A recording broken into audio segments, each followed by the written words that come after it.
દુનિયામાં એક મોટી ઉપાધિ છે ભાઈ.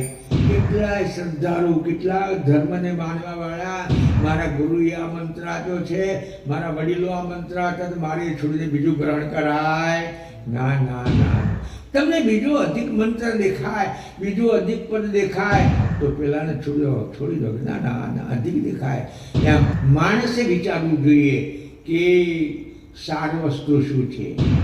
દુનિયાના કૈવલ ધામથી નીચે નિરંજન શક્તિ, બ્રહ્મા વિષ્ણુ મહેશ્વર અને મૃત્યુલોક બધા જ કાળે કરીને નાશ પામે છે.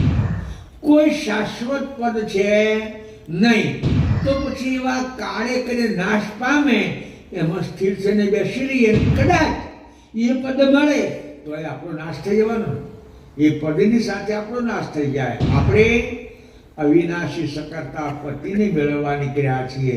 તો જ્યાં સુધી એ લક્ષ્ય હાથમાં ન આવે ત્યાં સુધી આપણી શોધ ચાલુ રાખવી જોઈએ. જ્યારે સ્થિર થાય એવાના પર કોઈ નથી. બાપજી કહે છે અધિક નૂન જપ જે